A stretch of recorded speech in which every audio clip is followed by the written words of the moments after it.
Sebelumnya, perkenalkan dulu saya Siti Safaroh, berasal dari MTS Hidayatul Ikhwan Sendangwaru Kragan Rembang, kelas 2C Fikih. Assalamualaikum warahmatullahi wabarakatuh. Apa kabar anak-anakku semuanya? Alhamdulillah, semoga kita selalu dalam keadaan sehat walafiat, selalu dalam lindungan Allah Subhanahu wa Ta'ala. Anak-anak semuanya, sebelum kita memasuki pembelajaran pada hari ini, marilah kita awali dengan berdoa bersama-sama dengan bacaan basmalah bersama-sama. Bismillahirrahmanirrahim. Ya, baiklah. Pembelajaran pada pagi ini kita akan membahas yaitu mengenai khiyar dalam jual beli. Tentunya kita telah belajar mengenai jual beli dan ini adalah salah satu bagian dari pembelajaran jual beli.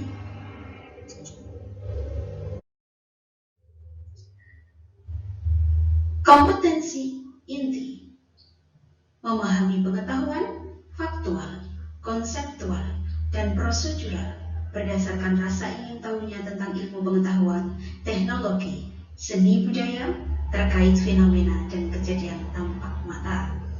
Apa kompetensi dasarnya? 1. Menghayati ketentuan jual beli, khiyar, dan qilat. Menjalankan sikap jujur, tanggung jawab, dan gotong royong dalam kehidupan sehari-hari. Menganalisis ketentuan jual beli, khiyar, dan qilat. Dan yang terakhir, menyajikan tata cara pelaksanaan jual beli, khiyar, dan qilat.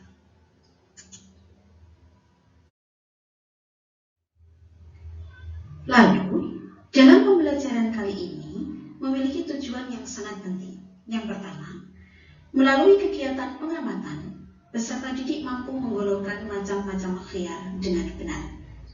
Kedua, melalui kegiatan diskusi kelompok, diharapkan peserta didik mampu menjelaskan hikmah adanya khiyar dan bisa mempraktikkan dalam kehidupan sehari-hari.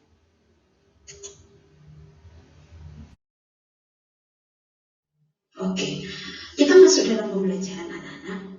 Sekarang, yang pertama, kita akan belajar mengenai apa itu pengertian khiyar. Secara bahasa, khiyar memiliki makna atau pilihan yang terbaik. Menurut istilah, khiyar adalah hak untuk memilih meneruskan atau membatalkan akad jual beli. Maksudnya, pada saat kita melaksanakan jual beli, kita diberi waktu untuk memilih mana yang barang itu betul-betul akan kita beli. Dan mungkin pada saat kita sebelum membayar atau akad dalam jual beli, kita masih ragu. Maka di sini kita diberi waktu apakah kita itu akan meneruskan jual beli tersebut atau kita akan membatalkan akad jual beli tersebut.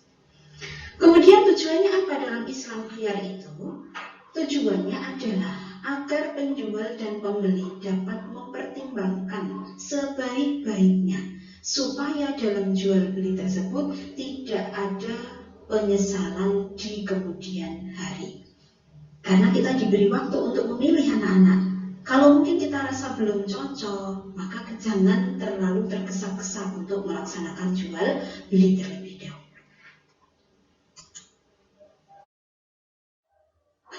Oke. Lalu bagaimana hukum khiyar kalau dilihat dari segi ilmu fikih? Hukumnya yaitu mubah. Mubah itu apa anak-anak? Boleh. Sesuai sabda Nabi sallallahu alaihi wasallam, wa anta bil khiyari bi kulli sil'atin ibta'taha thalatha layali. Rawahul Baihaqi wa Ibnu Majah. Artinya, engkau berhak memilih dalam tiap-tiap barang yang engkau beli selama 3 malam. Sehingga kita boleh melaksanakan khiyar, tetapi batas waktunya adalah 3 malam, kecuali dengan perjanjian tertentu nanti ketika antara penjual dan pembeli. Selanjutnya, dalam khiyar itu ada berbagai macam. Yang pertama, khiyar majlis. Yang kedua, khiyar syarat. Dan yang ketiga adalah khiyar ain. Bagaimana penjelasannya?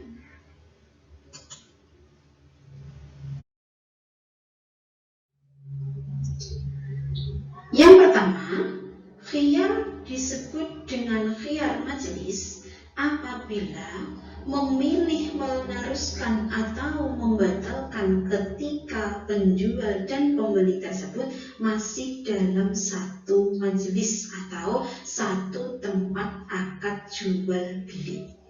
Tetapi jika keduanya sudah berpisah, maka khiyar tersebut sudah tidak berlaku. Ya, sesuai dengan sabda Nabi, al-bai'ani bil khiyari ma lam yatafarraqa. Rawahul Bukhari wa Muslim.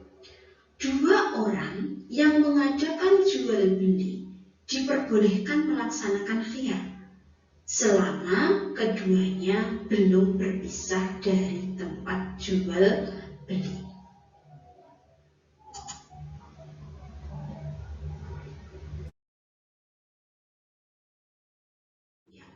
Berikut contohnya. Ya, jika seseorang itu berbelanja di toko, lalu memilih jenis barang, misalnya ukuran, motif, kemudian bahan, ya, kita memilih-milih. Ya, biasanya kita tanya-tanya sama penjual. Ya, lalu kita dalam melaksanakannya itu masih dalam satu majelis. Ya, belum berpisah antara penjual dan pembeli tersebut, masih dalam satu tempat. Maka di sini salah satu contoh yang dinamakan dengan khiyar majlis. Maka kalau kita sebagai pembeli boleh kita memilih barang-barang tersebut. Kalau misalnya nanti kalian adalah seorang penjual, maka sampean juga harus rela ketika ada pembeli itu memilih, bukan pembeli yang rewel, tetapi di situ kita boleh, namanya dalam ilmu fikih disebut yaitu dengan khiyar majlis.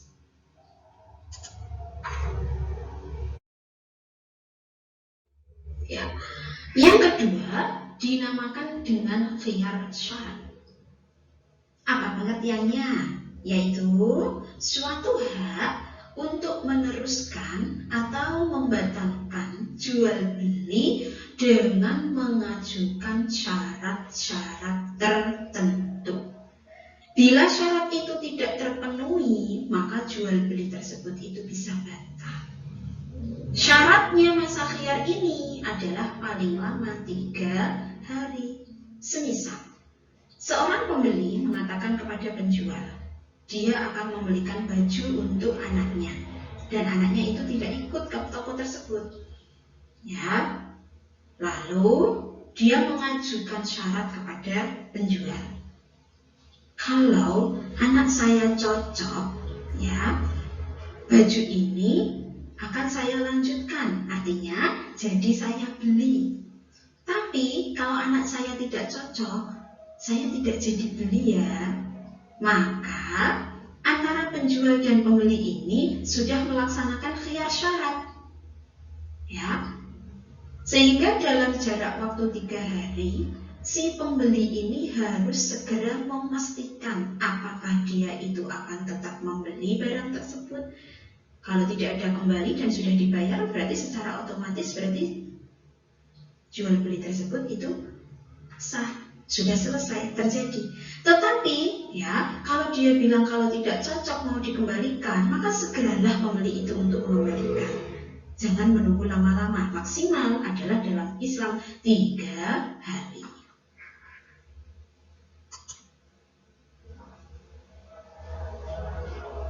Ya. Yang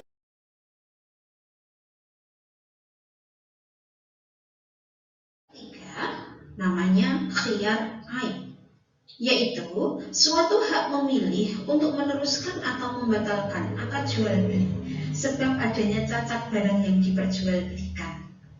Contohnya, si Atta membeli jaket di suatu toko karena dia itu melihat wah warnanya pink, motifnya bagus gitu. Dia sangat suka sekali. Sekilas tampak bagus, lalu dibayarlah dan dia pulang. Ya. Ternyata jaketnya itu resletingnya rusak.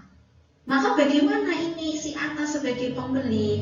Maka dalam ilmu fikih, si Atta boleh mengembalikan barang tersebut kepada si penjual karena cacat, ya. Si penjual juga menerima kalau barang tersebut cacat memang berawal dari toko tersebut atau memang asli dan dia tidak ketahui. Maka ini disebut dengan khiyar aibi. Apakah itu si penjual akan mengembalikan uangnya atau akan mengganti dengan barang yang baru? Maka itu nanti harus ada kesepakatan dari penjual dan pembeli.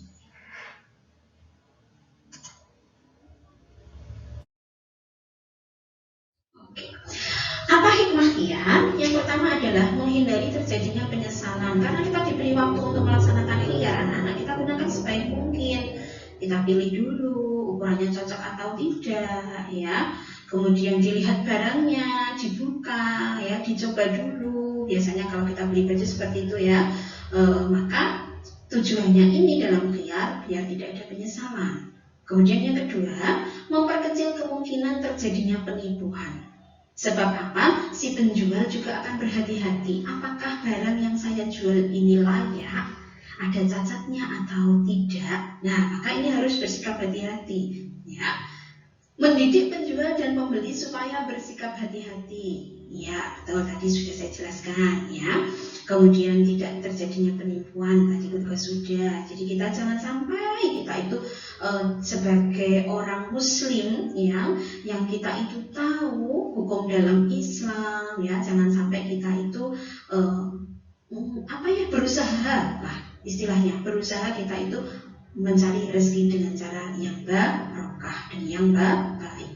Menumbuhkan sikap toleransi penjual dan pembeli.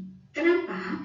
Karena di sini kita bersifat legowo. Kalau misalnya ada barang cacat lalu dikembalikan kepada penjual, maka kita juga harus terima. Ya. Ketika si pembeli tersebut itu sudah melaksanakan khiyar syarat misalnya, maka ini harus disepakati. Kita juga harus tahu, jangan sampai berlarut-larut barang tersebut itu dibawa, tetapi dia melaksanakan khiyar syarat, maka dibatasi yaitu waktu 3 malam. Maka ini sebagai toleransi, ya. Kita sesama Muslim, kita harus saling menjaga, ya. Kita harus bisa mengutamakan jual beli tersebut, yaitu jual beli yang dilakukan dengan cara yang halal. Ya. Selanjutnya, praktek dan cara khiyar. Jual beli bertujuan untuk memenuhi kebutuhan hidup dengan prinsip saling menguntungkan. Apabila terjadi kerugian pada salah satu pihak, maka jual beli sebaiknya dibatalkan. Dan jika diteruskan, sebaiknya dicarikan gantinya yang lebih baik. Kita kemarin belajar yaitu mengenai jual beli. Tidak boleh ada yang dipaksa, tidak boleh ada yang terpaksa, memaksa, maka harus dilakukan yaitu dengan suka sama suka. Nah, ya. Jadi kita harus melaksanakan betul-betul dengan baik. Sebagaimana dianjurkan Rasulullah SAW, man aqala nadiman aqalallahu asratahu. Artinya, barang siapa yang membatalkan jual belinya terhadap orang yang menyesal, maka Allah akan menghindarkan dia dari kerugian usahanya. Iya. Sekarang kita masuk di materi yang terakhir, ya. Setelah kita mengetahui pelaksanaan khiyar, hukum khiyar, tujuan khiyar, ya, maka bagaimana? Kalian saya beri tugas yaitu untuk mengamati di lingkungan kalian. Pernah tidak kalian menemukan pelaksanaan jual beli dengan di dalamnya ada khiyarnya? Maka diskusikan dengan teman kalian. Dan kalian pernah tidak berbelanja di suatu toko dan toko tersebut mengatakan barang yang sudah dibeli tidak bisa dikembalikan. Maka menurut kalian bagaimana? Silakan nanti kalian diskusikan dengan teman kalian dan hasilnya nanti silakan kalian laporkan kepada saya. Saya akhiri dulu anak-anak sampai di sini. Semoga bermanfaat, menjadi ilmu yang barokah. Sehat selalu. Kita harus menjaga kesehatan. jasmani dan rohani kita, ya. Mari kita tutup dengan bacaan hamdalah. Alhamdulillahirabbil alamin. Saya akhiri, billahi taufiq wal hidayah. Wassalamualaikum warahmatullahi wabarakatuh.